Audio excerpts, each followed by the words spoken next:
doing, guys? This is a more in-depth look into the two tents that we have. This is our colonization tent, and this is our fruiting chamber.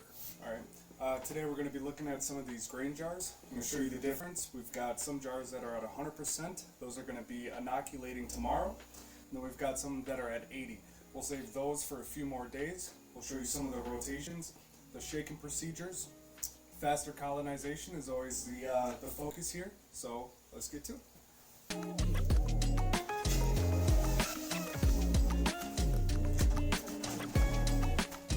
It's not mandatory, but I always try to be as sterile as possible. I care a lot about them. Spend a lot of time and energy making sure they've got all the nutrients and all the good stuffs, because they're going to be feeding that right back to me, right? So I'm going to make sure I give them the same care and considerations I'm going to want them to give me. Alright, so to start, I'll give you a preview. This is 100% colonized. It's all the way around, all the way through. Strong one. And then we've got, we'll say 98%.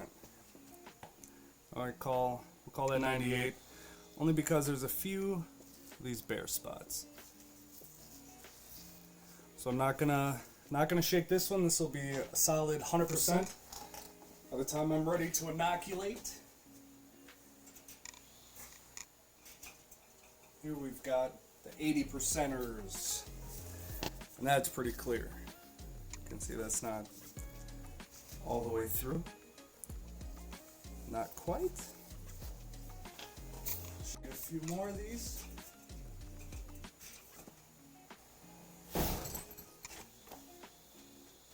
Kaboom. Kaboom. Yeah, always make sure when you're doing inspections too, you're looking all the way around on them.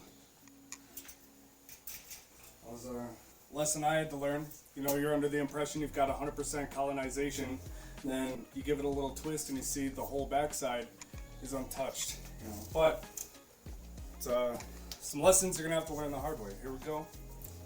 A little preview. I just like to twist it to get this white mycelium down here, eating up the rest of those grains. So, quick break up.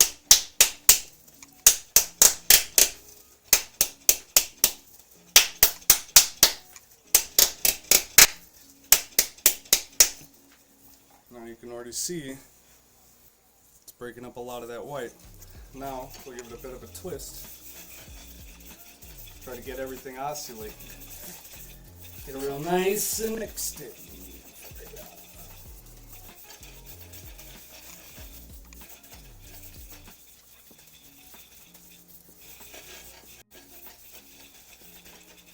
Now the recovery time should be,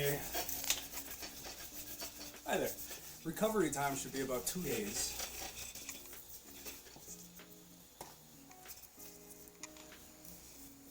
Nice and mixed in. We're looking for spots of white on the bottom. Those spots are going to be what trigger the growth all the way through. So we've got just a few in there. Not satisfied.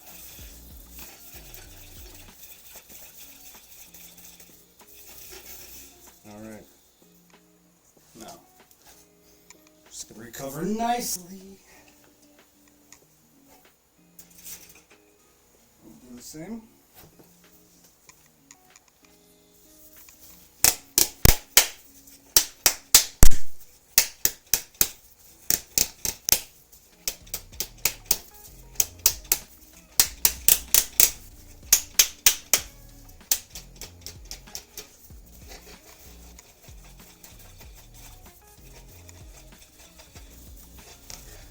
I do this a few times throughout the growth cycle.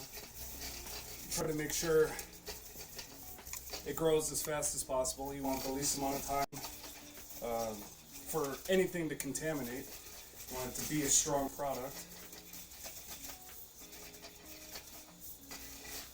Especially if it's going into yours and your family's bodies.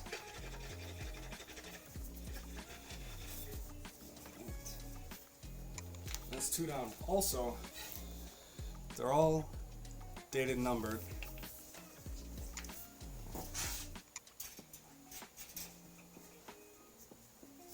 Right. I hope that's helpful. Give you guys a little bit of an idea what the processes are, keeping everything fresh, running smoothly. I'm going to go ahead and finish these other 5 jars. Tap in, lock in, and grow with me, man.